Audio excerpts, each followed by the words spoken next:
नमस्कार दर्शकों, आप जुड़ चुके हैं हमारे पेज एक्सप्लोर 18 कर डू अपना देश अपनी भाषा के एक और नए एपिसोड के साथ।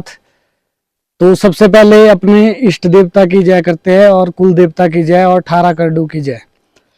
आज के जो हमारे गेस्ट रहने वाले हैं वो है प्रकाश जी, जिन्होंने बचपन से हमारे देव समाज के साथ जुड़े हैं और खासकर देव बूढ़ा बिंगल जी के साथ इनका लगाव रहा है।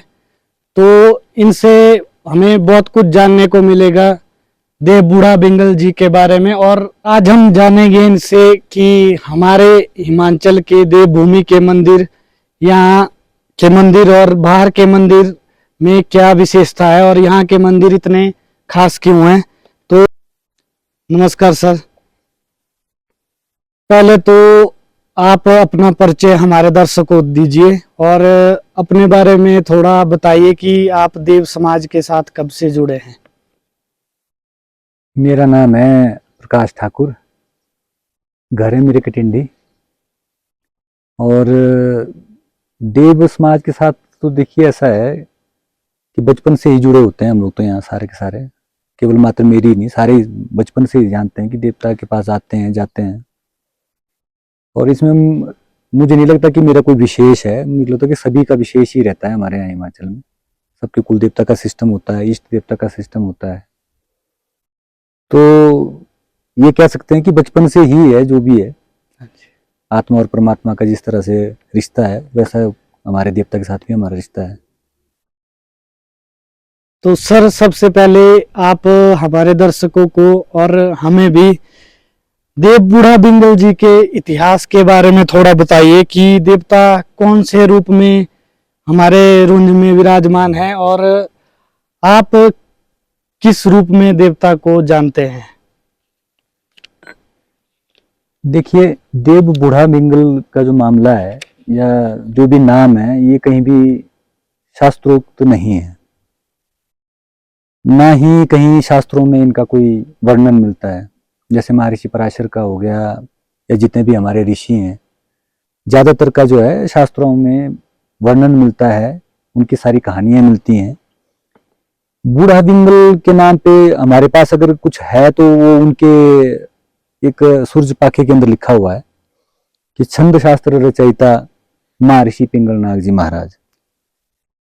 तो जिन छंद शास्त्र रचयिता का नाम महर्षि पिंगल है, वो उनका इतिहास जब मैंने खोजने की कोशिश की तो उनका जो रिलेशन है वो महर्षि पाणिनि से मिलता है। और उनके छोटे भाई कई जगह पे कहा है, कई जगह उनको उनके समकक्ष कहा है। पर जब हम लोग देव वार्ता उसमें सुनते हैं या इनका पुराना सारा विचार करते हैं तो वो रिलेशन कहीं भी स्थापित होता है नजर नहीं आता है। क्योंकि ये जो देव वार्ता जो हमारे गुरु के द्वारा बोली जाती है, तो उसमें तो इनका रिश्ता जो है आपके महर्षि पराशर के साथ है, इनका रिश्ता बिजली महादेव के साथ है, जमलू ऋषि के साथ है। तो देश काल के अगर हिसाब से अगर देखा जाए तो ये तो सारे सारे त्रेता युग के हैं। और जो महर्षि पाणिनि हुए हैं वो कलयुग में हुए हैं। हाँ जी। वो तो इवन मतलब द्वापर तक भी उनका नहीं है। तो उसका जब रिश्ता जब हम मिलता ही नहीं है तो उनके साथ तो फिर कोई रिश्ता मुझे नजर आता नहीं है। मैंने बड़ी कोशिश की, बहुत लिटरेचर चेक करने की कोशिश की कि कहीं भी इनका कुछ मिल जाए, पर इनका इस तरह से कुछ भी नहीं मिला अभी तक। जो राजा के रिकॉर्ड हैं, तो मंडी के जो सेन वंश है उनका भी कोई बहुत लंबा चौड़ा इतिहास है नहीं। वो तो रिकॉर्डेड है, बुक्स हैं उनकी कि कहाँ से शुरू हुआ और कहाँ है। 500-700 साल का इतिहास है।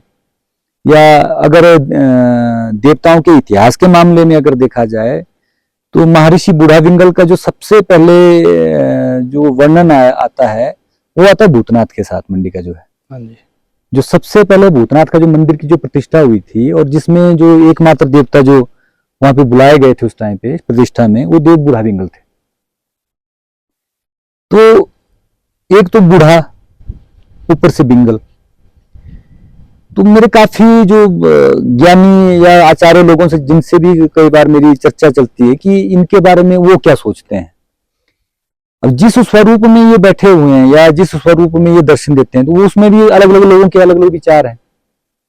कोई कहता है कि ये बाबा जो होता है जैसे एक साधु होता है, हाँ जी। उसके जो सफेद वस्त्र हैं, लंबी जटाएं हैं, ये मेरे नाना जी ने मुझे बताया था, जो महर्षि पिंगल जी के जो हैं भंडारी या पुजारी रहे हैं। पर जो मेरा अपना जो अनुभव है, तो मुझे तो इन्होंने वैसा कोई दर्शन दिए नहीं, और एक आधा ही है, बिरला ही है कोई, और जिनके दर्शन और मेरे दर्शन बिल्कुल सेम है। तो उसमें उस तरह का मुझे नहीं नजर आया ये। दूसरी बात, जो भाव भंगिमा और जो भी इनका मंदिर का जो सिस्टम है, उसमें अंदर क्या है, अंदर एक शिवलिंग है जो सामने नजर आती है जी। और बाहर नंदी है। तो ये साक्षात भोलेनाथ का ही एक स्वरूप है। अब ये 11 रुद्रों में से एक पिंगल रुद्र है, या 5 जो नाग हैं उनमें एक पिंगल नाग है, या आप कुछ भी कह सकते हैं, जिस रूप में आप इनको पूजना चाह रहे हैं। और पिंगल का अर्थ होता है पीला। अगर शिव का स्वरूप अगर आपने पिंगल या पीले रूप में अगर कोई देखना है, तो एकमात्र स्वरूप होता है, वो होता है अर्धनारीश्वर का, सिर्फ वही पीले स्वरूप में है। और वहां अभी थोड़े वर्ष पहले ही, मेरे ख्याल 8-10 साल ही हुए हैं, वहां पे एक मूर्ति मिली है, वो जो मंदिर है जहाँ पे इनका मंदिर है राणा रोपा, वहां पे एक मूर्ति मिली है, और वो अर्धनारीश्वर की ही मिली है। तो मुझे तो ये लगता है कि जो मेरी अपनी अभी तक की जो रिसर्च है, ये साक्षात जो है ये अर्धनारीश्वर के रूप में बैठे हैं वहां। और वो जो मूर्ति है वो भी बहुत पुरानी मूर्ति है, उसमें बड़ा मुश्किल हो जाता है उसमें कि जब आप बिल्कुल ध्यान से उसको देखेंगे, क्योंकि वो काफी समय तक मिट्टी में रही है। तो जब वो निकली है वहां पे, और जो अब तो उन्होंने मंदिर भी बना दिया, छोटा सा मंदिर बनाया हुआ है, तो उनको अर्धनारीश्वर के रूप में ही पूजा करते हैं।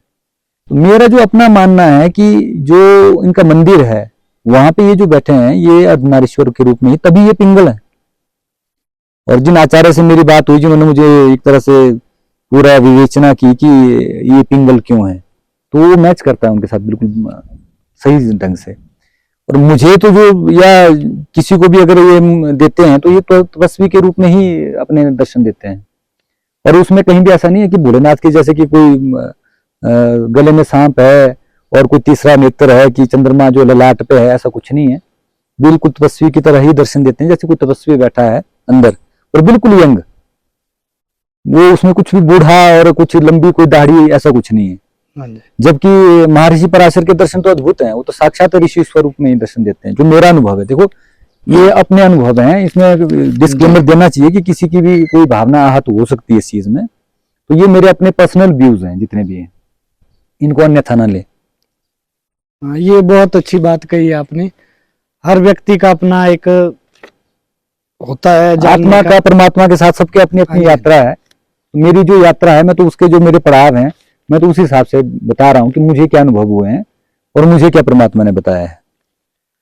आप थोड़ा हमारे दर्शकों को और बताना चाहेंगे, जैसे जो मूल स्थान है देवता का, वहां पे हम बचपन से देखते आ रहे हैं, जैसे माता का मंदिर भी है, त्रिलोकीनाथ भगवान का मंदिर भी है, और खासकर एक बात जो हमने देखी है, वहाँ पे मधुमक्खियाँ जो हमें बहुत सारी दिखाई देती है, तो उसके पीछे या जो और शक्तियां हैं देवता के वहाँ पे विराजमान, उनके बारे में हमारे दर्शकों को कुछ बताइए। देखिए, 2 स्थान हैं जो मूल हैं, तीसरा जो स्थान था वो तो जमीन के अंदर चला गया।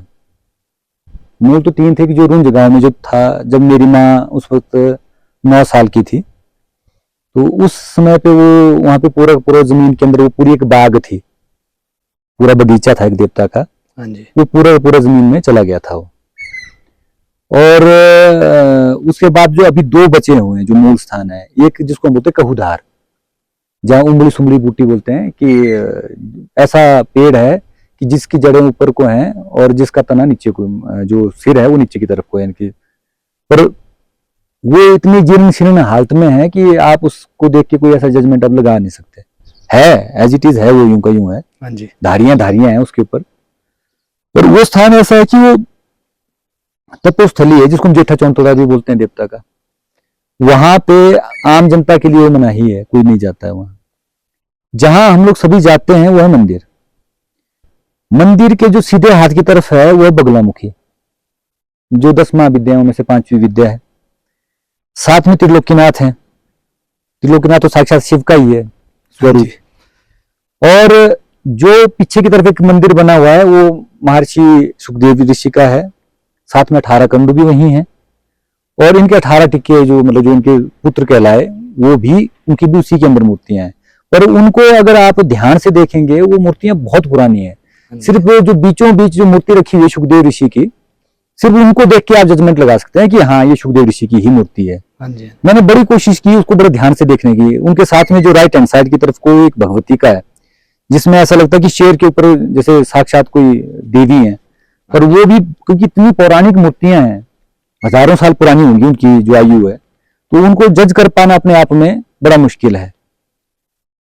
जो देवता का मंदिर है, अब एक तो उसका कोई जजमेंट नहीं है कि वो कब बना, कितने समय पहले बना हो। और देवता के जो मंदिर के अंदर जो मोल है, जो सबसे मेन चीज है, वो बोलते हैं भेखले की जड़।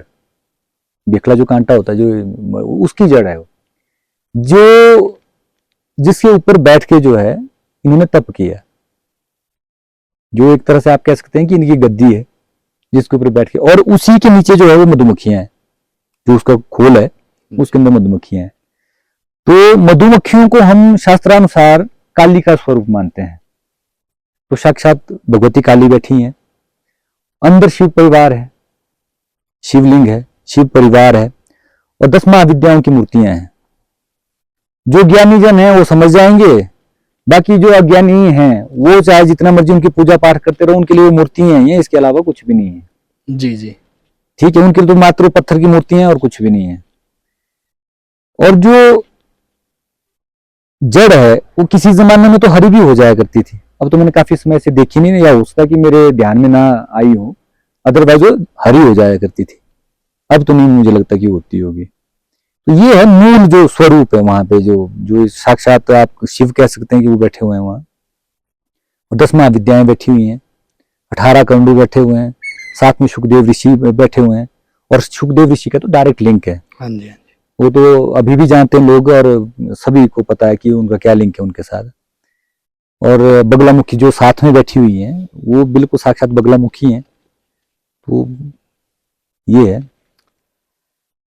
बहुत अच्छी बातें कही आपने। जैसे कि वहां पे मतलब जैसे आप बता रहे हैं कि वहां पे बहुत सारी शक्तियां मौजूद है, और मतलब हम बहुत दर्शकों को बताना चाहते हैं कि मंदिर लगभग मंडी से 7 किलोमीटर की दूरी पे रुंज गांव से थोड़े से नीचे है। तो वहां पे देवता के अद्भुत दर्शन हमें होते हैं, और वहां पे मधुमक्खियां आज भी वैसी दिखाई देती है जैसे पुराने टाइम से। मधुमक्खियों के मामले में एक बात मैं जोड़ दूं जो अनुभव में आई है। जब वहां कोई गड़बड़ होती है ना, विशेष तौर पर जिसको हम बोलते हैं ना कि जूठा पेठा, हाँ जी, हाँ जी, कोई झूठ हो गई। झूठ मतलब कि अगर आपने चावल खाए या इस तरह की कोई चीजें आपने की, या जो दूषित चीजें वहां पे आई, तब वो फिर अपना रूप दिखाती हैं। ऐसे वो काटती नहीं है। हाँ जी, हाँ अब आपको पता है वो उसी रास्ते से पुजारी भी अंदर जाता है, गुरु महाराज भी अंदर जाते हैं, पंडित जी भी अंदर जाते हैं, और तब वो कुछ नहीं करती हैं। अगर पर वहां पे किसी ने गलती से कोई ऐसी कोई हरकत कर दी तो फिर वो अपना स्वरूप दिखाती हैं, फिर वो छोड़ती भी नहीं है। तो जितना हम समझ पाए अपने दर्शकों को भी बता देते हैं कि वहां पे आप चाहे उन्हें पिंगल ऋषि के रूप में पूजो, चाहे उन्हें शिव के रूप में पूजो, या शिव परिवार के रूप में पूजो, मतलब जितने भी शिव के साथ जितने स्वरूप है, या 10 महाविद्याएं हैं, या सुखदेव ऋषि है, आप सबकी पूजा वहां कर सकते हैं। बिल्कुल, सबकी पूजा वहां हो सकती है। तो इसी से मेरा एक और प्रश्न दिमाग में आता है कि जैसे जो हमारे जितने भी हिमाचल के लगभग मंदिर है, तो वहां पे जो है पिंडी रूप में या पत्थर रूप में देवता का सबसे पहला जो निशान होता है वही होता है। तो पिंडी प्राण और जो मूर्ति में प्राण डाले जाते हैं उसमें क्या विशेषता है सर? देखिए, मूल तो पिंडी ही है, और जो पिंडी का अर्थ होता है वो होता है निराकार। जो परमात्मा है वो निराकार है। ये हम लोग जो मनुष्यता के हिसाब से सोचते हैं कि परमात्मा भी मनुष्य की तरह ही होता होगा, उसके जैसे हमारी 10 इंद्रियां हैं, हमारा शरीर है, उस तरह से होता होगा।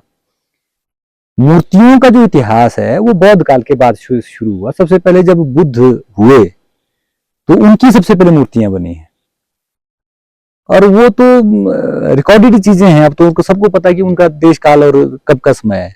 उससे पहले तो पिंडियां ही थी। ये तो कलाकारी है ना, अब कि आपने कला का इसके अंदर ये कर दिया उसको। अब जैसे कि शास्त्र में लिखा हुआ कि चतुर्भुजाधारी जो है भगवान श्री हरि का स्वरूप है ना, कि एक हाथ में सुदर्शन चक्र है, एक हाथ में आपकी गदा पकड़ रखी है, एक हाथ में जो है कमल है। तो ये जो चीजें हैं ये बड़ी बाद में आई हैं। इवन वेदों में भी प्रकृति की पूजा है जी, मूर्ति पूजा नहीं है। तो ये जितनी भी, अब देखो वैष्णो देवी चले जाओ आप, जितनी भी देवियां हैं कहीं भी चले जाओ आप, जो मूल स्वरूप हैं पहले के वो सारे के सारे पिंडियों में ही हैं। तो उसका कारण ये है कि शरीर नहीं है परमात्मा का। ये हमारा अपना वो है कि हम उनको परमात्मा को अपने शरीर की तरह मानते हैं। अब इस चीज को अगर आपने और थोड़ा सा विस्तार में जाना है तो आप श्री हरि के जो अवतार हैं, 10 अवतार हैं, जो सबसे पहला अवतार क्या है? मत्स्य अवतार, मछली का स्वरूप हो गया। हाँ जी, उसमें भी हम लोगों ने मछली के साथ इंसान के हाथ पैर जोड़ दिए, चाहे वराह हो चाहे कुर्म हो। तो पहले तो जानवरों के स्वरूप नहीं है, जी, जी, उसमें भी हमने चाहे भगवती के स्वरूप देख लो, आप भगवती के वैसे ही स्वरूप हैं, चाहे आप हनुमान जी के देख लो कितने हैं, उनमें भी। तो वो जो हम लोग पूजा करते हैं, जो पिंडियों की पूजा है, वो असल में मूल है। चाहे आप महर्षि पराशर के वहां चले जाओ, चाहे बूढ़ा विंगल के जाओ, चाहे किसी भी चले जाओ, जो मूल है वो पिंडियां ही हैं। अब वो जो बाद में हजारों वर्ष के बाद में यहाँ पे जो है मूर्तियां रखी गई हैं, और उन मूर्तियों को जो है फिर हम मान के चलते हैं कि यही परमात्मा है। अब आई प्रतिष्ठा की बात। तो प्रतिष्ठा जो हमारे यहाँ पे जितने भी देवी देवताओं के रथ हैं, इसका न्यास ध्यान का अलग सिस्टम है। न्यास ध्यान जो होती है ये यौगिक क्रिया है, एक न्यास और ध्यान, जिसमें जो हमारे शरीर में 25 केंद्र होते हैं प्राणों के। जैसे एक आपका अंगूठा हो गया, ये प्राण का केंद्र है। जैसे बोलते हैं ना, भगवान श्री कृष्ण को बाण लगा तो यहां लगा, वहां से उनके प्राण गए। तो ठीक उसी तरह से मंत्रों के द्वारा उस क्रिया को किया जाता है, और उन प्राणों को जो है उस मूर्ति में डाला जाता है। तब हम उसको मानते हैं कि ये जो है परमात्मा स्वरूप है, इंसान ही है एक तरह से, जिसके अंदर परमात्मा है। अब इसमें भी जो मंदिर है, तो वास्तु के हिसाब से जो मंदिर का जो पूरा जो बाहर का जो हिस्सा है वो परमात्मा का शरीर है। आप समझना इस चीज को, वो परमात्मा का शरीर है। जो उसका टॉप है ना, ऊपर जहां पे ध्वजा लगती है और वो लगता है, वो उसका सिर है। और जो मूर्ति है जिसके हम प्राण प्रतिष्ठा करते हैं अंदर, वो उसकी आत्मा है। तो आप कभी भी किसी मंदिर में जब जाओ तो ये मत सोचो कि सिर्फ वो मूर्ति, वो जो पूरा मंदिर ही है वो शरीर है। अब जैसे महर्षि पराशर के चले जाओ आप, पैगोडा शैली है। पैगोडा शैली का ही अर्थ है कि एक ऋषि जो है वो पद्मासन में बैठे हुए हैं। सब जाते हैं महर्षि पराशर के यहाँ, बिरले ही होंगे जो इस स्वरूप में उनको कभी देखते हो कि जो शिव, वो जो उनका मंदिर है, वो जो उनका सिर है वो टॉप है बिल्कुल। अब सोचो आपकी ऋषि बैठे हैं वहां पे जप करने के लिए, और जो मूर्ति है वो उनके प्राण है, वो उनकी आत्मा है। तो ये मूल स्वरूप जो जितने भी हैं हमारे मंदिरों के, चाहे यहाँ हैं चाहे कहीं भी हैं, वो हर जगह सेम वही है। अब रही बात यहाँ के मंदिरों में और बाहर के मंदिरों में, बनावट में होता है कि यहाँ पे पैगोडा शैली है, या हमारे मंडी में चले जाओ क्योंकि वहां लकड़ी टिकती नहीं है तो वहां पत्थरों के मंदिर है, या आप नीचे चले जाओ तो ईंटों के मंदिर लगे बनने। मंदिरों की तो भरमार हो गई है, जहां भी देखो हर कहीं मंदिर ही मंदिर है अब तो। जी जी। तो मूल जो यहाँ का और वहां का भेद है वो ये है कि यहाँ पे अभी भी पौराणिक पिंडियां हैं। हाँ जी। यहाँ पे अभी भी वो पौराणिक पिंडियां यूं की यूं है। जी जी। जबकि अगर आप नीचे चले जाओ तो कुछ एक स्थानों को छोड़ के पिंडियां हैं ही नहीं। आप बजरंगबली के बन गए भगत, आप जाके राजस्थान से एक मूर्ति उठा के ले आए, प्राण प्रतिष्ठा करवाई और हो गया शुरू। हाँ जी। तो ये जो पौराणिक चीजें हैं, अब जैसे जो हम लोग भेकले की जो बात कर रहे हैं, जो मूल है हमारे देवता का, तो वो जो क्या है, वो उनकी गद्दी है ना, जिसके ऊपर बैठ के उन्होंने तप किया है। वो तो मूल चीज है जी। वो चीज तो कहीं और नहीं आ सकती। अब जैसे महर्षि पराशर की क्या है, वो तपोस्थली है, उसके बाद जाके अंदर श्री हरि की मूर्ति लगी, हजारों साल पहले लगी होगी। हाँ जी और वो जो सामने मूर्ति रखी हो तो सबको पता है वो अब लगी है। जी जी तो आप मूर्तियां जितनी मर्जी बढ़ाते जाओ, पर मूल जो यहाँ का है वो अभी भी है, जी जो और जगहों से भी नदारद है। कुछ एक जगह है जैसे भगवती की है, जैसे कामाख्या देवी है, उनकी अभी भी है गुवाहाटी की। कई जगह हैं जो अभी भी हैं, बाकी तो नहीं बचा है और ना बचेगा भी नहीं आगे। अब तो यहाँ के, मैं समझता हूँ कि हिमाचल के जो हमारे ऊपर के जो एरिया हैं, गर्भगृह यहीं के हैं बचे हुए। बाकी तो सब जगह गर्भगृह भी चले गए। जब वो जो एनर्जी का जो एक सिस्टम होता है, ये वही व्यक्ति समझ सकता है कि जो कभी खुद ध्यान में जाता हो, जिसने कभी तप किया हो, जो कभी बैठा हो, तो वो उसके बाद समझेगा कि उस मूल स्थान का, उस गर्भगृह का अर्थ क्या है। हम लोग इस बहस में पड़ जाते हैं कि वो गर्भगृह जो सबके लिए खोल दो, जो बिल्कुल गलत है। कौन सा इंसान जो है किस एनर्जी के साथ आया हुआ है, किस भाव के साथ आया हुआ है, कि आप सबको अगर अंदर घुसा दोगे तो वो एनर्जी खत्म हो जाएगी, हाँ जी हाँ जी वो सदा के लिए तो नहीं रहेगी। तो जो सुचिता है दर्शनी के लिए, मैं तो ये कहता हूं कि बाहर एक एरिया ऐसा कर दो जहां ये नहीं कि जाति या किसी विशेष व्यक्ति का नहीं है, सबके लिए बंद कर दो, सबके लिए बंद कर दो। सिर्फ जो पुजारी लोग हैं वही अंदर जाएं, है ना, फिर तो भेदभाव की भी बात खत्म हो गई। जी जी तो इस तरह से अगर मेंटेन करेंगे आने वाले टाइम में, तो मुझे लगता है कि जो हमारी यहाँ की जो पुरानी संस्कृति है, हमारे यहाँ की जितनी भी सुचिता जो शक्तियां हैं, वो बरकरार रहेंगी। नहीं तो सब कुछ आपके सामने है कि किस तरह से अब बाढ़ आ रही है, त्रासदियां हो रही हैं, तो खत्म तो हो ही जाना नहीं तो एक न एक दिन।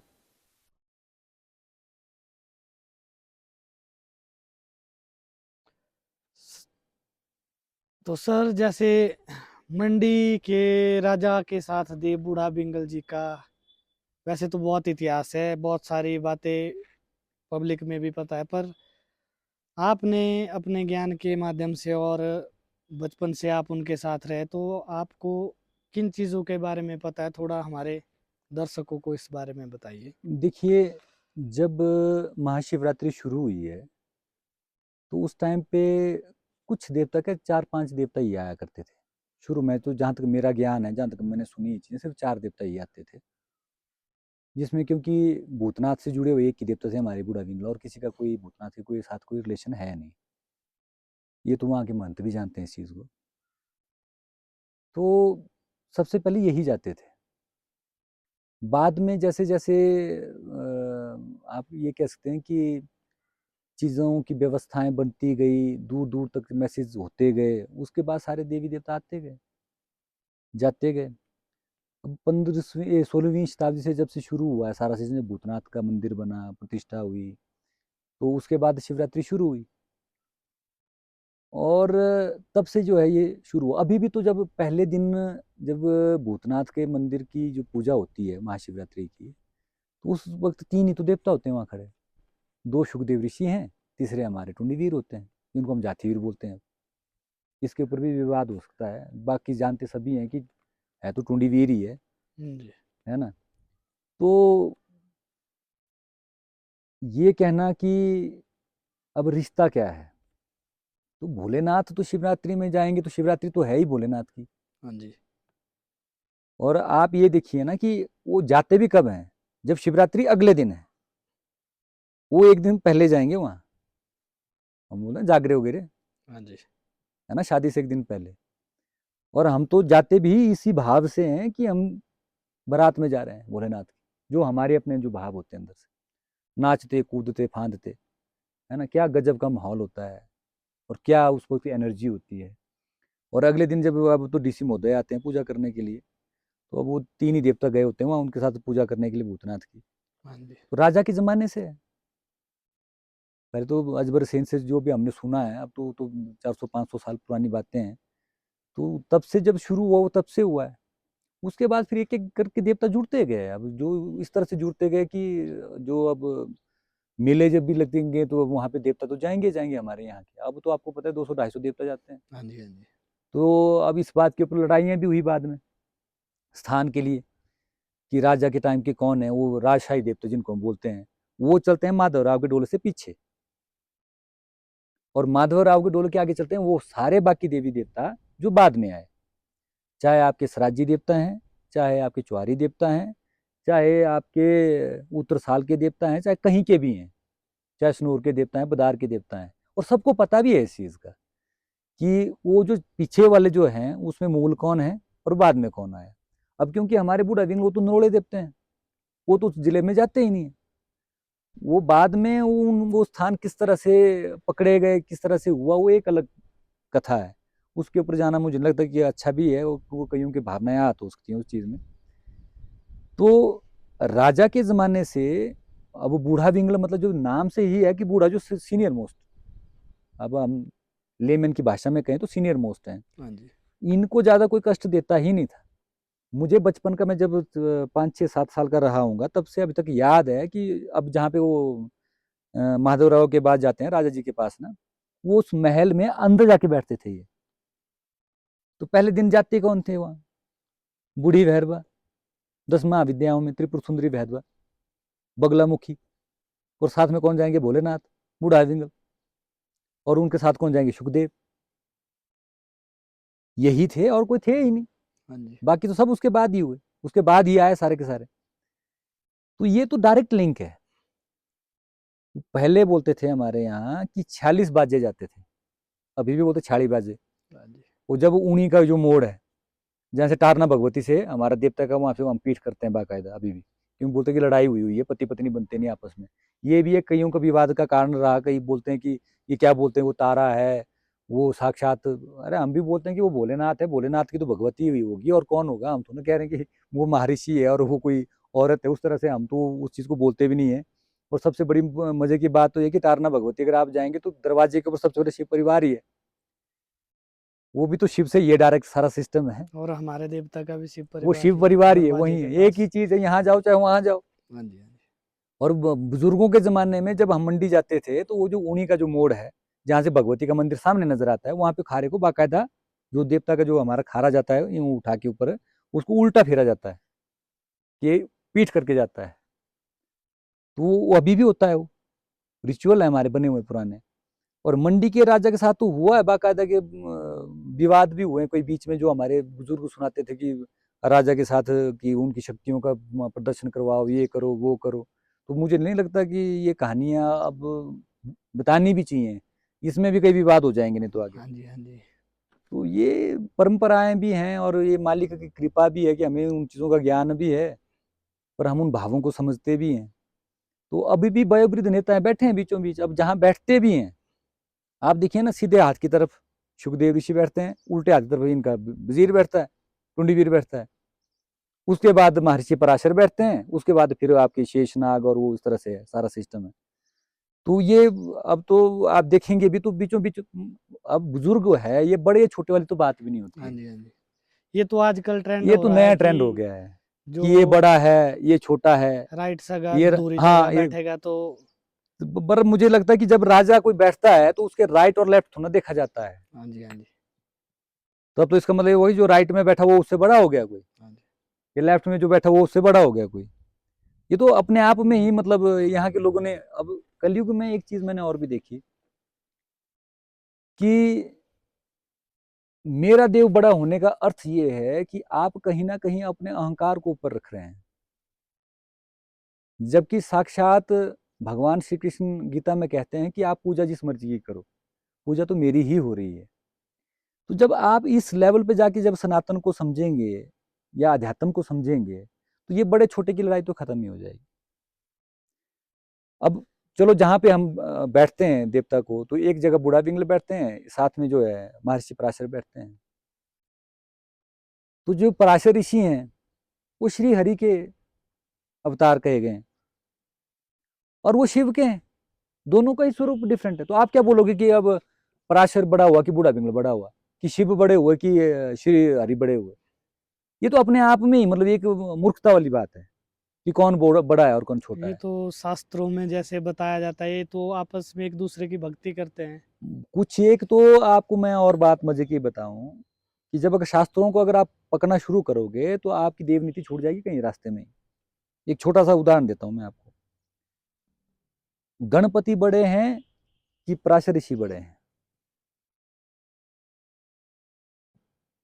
आप समझ रहे हैं ना मेरी बात? हाँ जी, हाँ जी। कैसे इसका निर्धारण करोगे? कर ही नहीं सकते।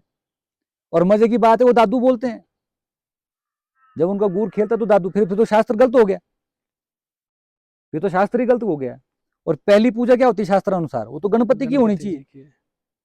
सब जानते हाँ हैं, जी, बच्चे से बच्चा जानता है। जबकि पहली पूजा मांगते हैं महर्षि पराशर मंडी में कि पहले मेरी करो, मतलब पराशर ऋषि तो नहीं मांगते, पर उनके अगले जो कार्यक्रम वो तो मांगते ही हैं। हाँ जी, हाँ जी। तो ये जो हमारी देव नीति है, इसको शास्त्र के अनुसार आप चला ही नहीं सकते।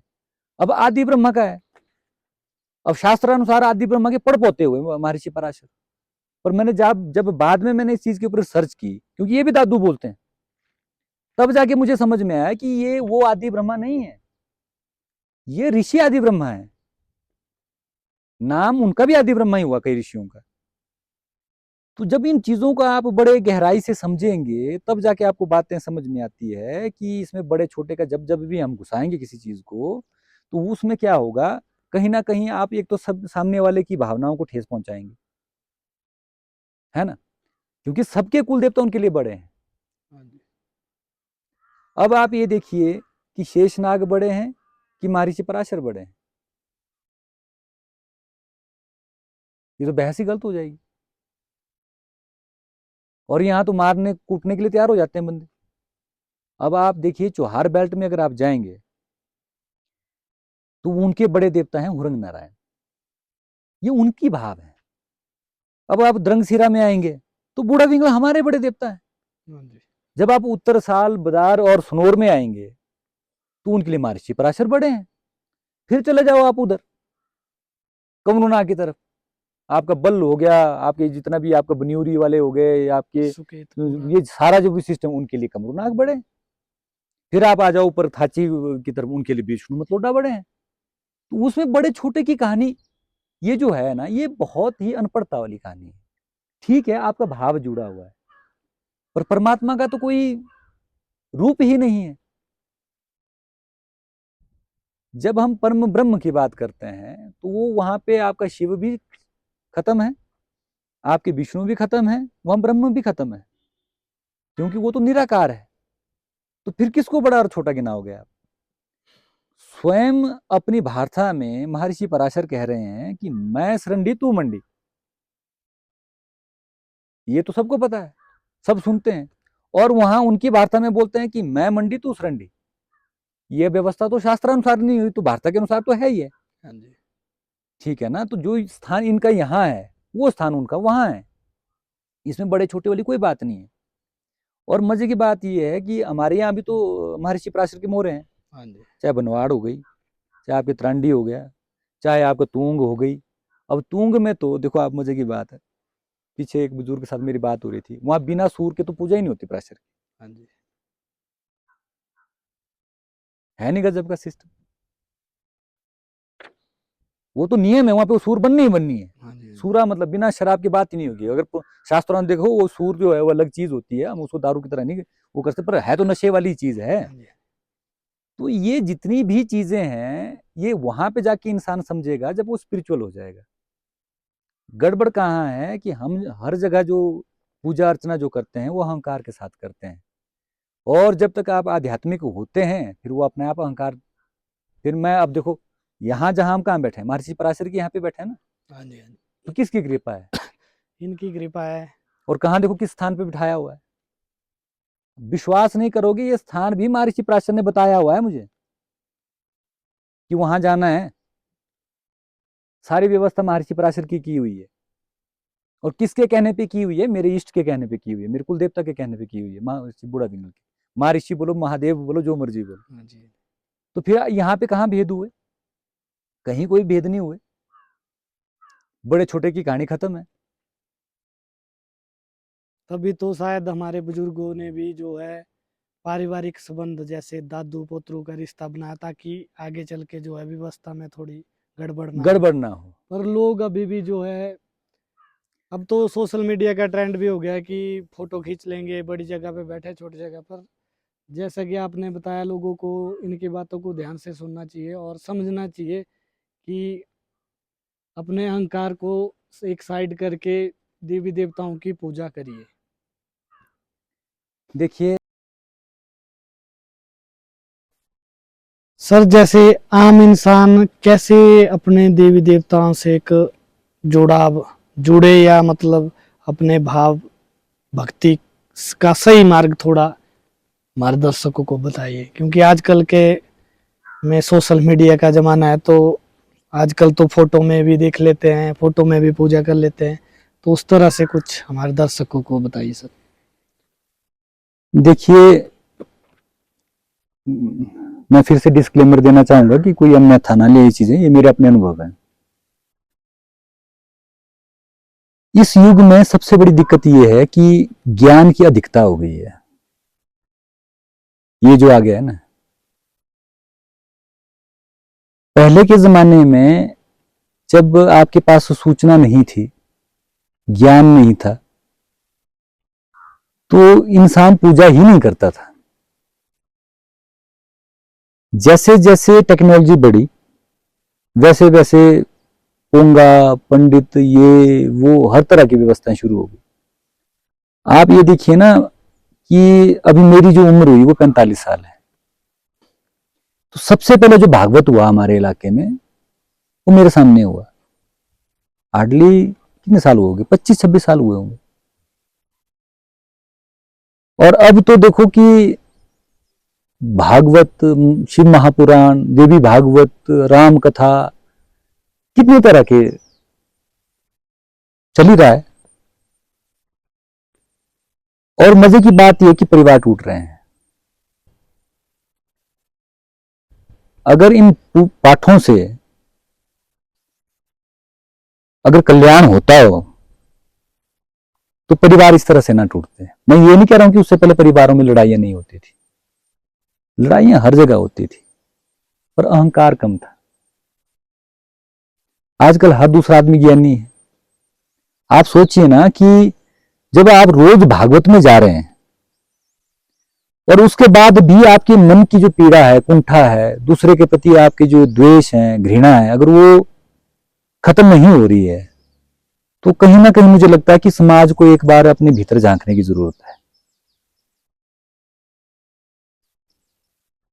रही बात कि पूजा पाठ कैसे करें, कि कैसे परमात्मा से जुड़े, सबसे पहले तो घृणा बंद कर दो। चाहे वो धर्म के नाम की हो, चाहे जाति के नाम की हो, चाहे अर्थ के नाम की, अर्थ मतलब मेरे पैसे के मामले की बात हो, घृणा किसी भी स्वरूप में होनी ही नहीं चाहिए। आप ये देखिए ना कि कबीर हुए हैं, गुरु नानक हुए हैं, विवेकानंद जी हुए हैं, रामकृष्ण हुए हैं, रमन महर्षि हुए, कितने नाम ले लूं मैं। तो जिन्होंने भी हमें रास्ता दिखाया है, और जितना कि मैं समझ पाया हूं, सबसे पहले तो भाव से भक्ति होती है। ज्ञान सिर्फ ढिंढोरा पीटने से कभी किसी को ज्ञान हो नहीं सकता। और हम तो इतनी किस्मत वाले हैं हिमाचल वाले कि हमारे पास देवी देवताओं के रथ हैं। कुछ भी कोई भी जाके पूछ ले।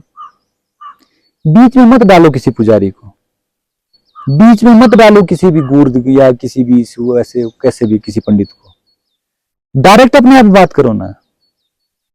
हम लोग भयभीत हैं, जानते हो आप, भक्ति थोड़ा है कोई, डर है। सबसे पहले तो अपने इष्ट के साथ प्रेम करना सीखो। हमारे पास तो ये है कि मैं नहाया नहीं हूं जी, मैं पूजा कर सकता हूं कि नहीं।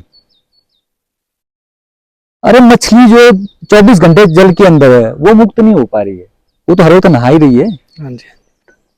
मेरा कहने का मतलब ये नहीं कि आप नहाना बंद कर दो। मेरा कहने का तात्पर्य यह है कि मन अंदर से साफ होना चाहिए, और जबरदस्ती की पूजा बिल्कुल मत करो। और पूजा करने का मतलब भी ये होता है कि पूजा करने का मतलब ये नहीं कि आपने कोई बहुत बड़ी कोई मूर्ति रख ली कि उसके सामने पूजा करनी है। पूजा करने का अर्थ होता है कि स्वयं को जानना है। मूल तो स्वयं को जानना है। परमात्मा को जानने का मतलब होता है स्वयं को जानना। जब इंसान अपनी कमियों को ढूंढना शुरू करता है ना, तो उसके बाद वो परमात्मा को जानना शुरू कर देता है अपने आप, क्योंकि वो बाहर की तरफ देखना बंद कर देता है। जो बाहर को देखता है वो मन है, मन मतलब माया है। जो भीतर को देखता है वो आत्मा है, वो परमात्मा है। जब अगर आप कभी भी अपने कुल देवता या कुल देवी के मंदिर में जाओ, सबसे पहले तो मांगना सीखो। हम लोग क्या मांगते हैं? नौकरी, बच्चा नहीं हो तो बच्चा, शादी नहीं हुई तो शादी, बीमार हो गए तो बीमारी का इलाज। मैं भी आप लोगों में शामिल हूं, है ना, कोई संत महात्मा नहीं हूं, शादीशुदा इंसान हूं, बाल बच्चेदार आदमी हूं, पर मैंने जो सीखा या परमात्मा ने मुझे जो सिखाया, जिसमें महर्षि पराशर और बूढ़ा विंगल की बहुत बड़ी कृपा है मुझ पे। इन्होंने अपने अपने मंदिरों में मुझे ऐसे ऐसे चमत्कार दिखाए कि मेरे जो भीतर की जो एक आंख होती है ना, वो खुल गई है कहीं ना कहीं। इन्होंने मुझे सिखाया कि बाहर नहीं देखना है, भीतर को देखना है। और इनके मंदिर में अगर मांगना है तो सही मायने में बोलो कि प्रभु ज्ञान दे, और ज्ञान भी कौन सा? आध्यात्म का ज्ञान दे, कि मैं स्वयं को जानूं। क्योंकि जिस दिन आप स्वयं को जानना शुरू करते हैं और स्वयं को जिस दिन जान गए तो आप मुक्त हो गए, फिर तो लड़ाई खत्म हो गई, फिर तो किसी के साथ आपकी लड़ाई हो ही नहीं सकती है। लड़ाई तो मतलब ही है कि आपके अंदर कहीं ना कहीं अहंकार है, तब आपको कोई चीज बुरी लगेगी। कहीं आप परमात्मा और आपके बीच में अहंकार ही है, और वही अहंकार आपको डराता है। आप मंदिर में जा रहे हैं तो सबसे पहले आपको अपने पुराने जो गलत कर्म होंगे वो याद आएंगे और कांपेंगे आप, जबकि ऐसा नहीं है, क्योंकि करता तो वही है। आप मंदिर में जाओ अपने कुल देवता के, जैसे धूप बत्ती करते हैं करो, ठीक है, और प्रेमा भक्ति करो। मालिक को ये मत बोलो कि मुझे ये चाहिए, मालिक को ये बोलो कि मालिक तुझे तो पता है कि मुझे क्या चाहिए।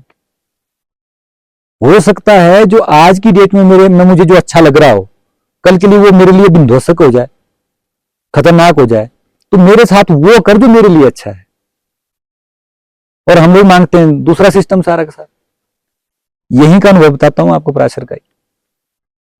कोई महानुभाव आए ब्राह्मण और महर्षि पराशर के पास चले गए कि मालिक मुझे ना एक बहुत बड़ा प्रोजेक्ट था, मैं नाम नहीं लूंगा प्रोजेक्ट का, तो वो समझ जाएंगे कि मैं उनकी बात कर रहा हूं।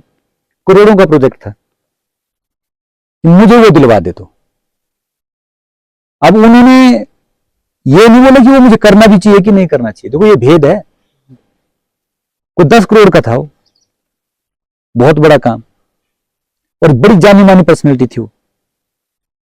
उसके बाद क्या हुआ कि मालिक ने दिलवा दिया, महर्षि पराशर ने वीजा ले दे दिया। उसके बाद वो डूब गया, धंधा नहीं चला। वो कुदरती घूमता घामता यहां आ गया मेरे पास, को लेके आए उनको साथ, और उन्होंने बोला कि जरा इनसे पूछ लो कि ये क्या हुआ। तो मैंने उनको सीधा सीधा बोला कि मैं देख, मांगने में त्रुटि है भाई। अगर तू ये कहता कि प्रभु मेरे लिए क्या अच्छा है, तू वो कर दे, तो तेरी गति ये ना होती, है ना। मांगने का ही भेद है। हाँ जी, हाँ जी। आप जाके मांग क्या रहे हो, और वो तो दाता है, उसने तो देना ही है, उसने वो काम करवा ही देना है आपका। अब मैंने कहा जाके मांग, क्योंकि वो बैंक का केस फंस गया था बीच में कि अब मुक्ति करवा, वो भी तू बता कि जो मेरे लिए ठीक है।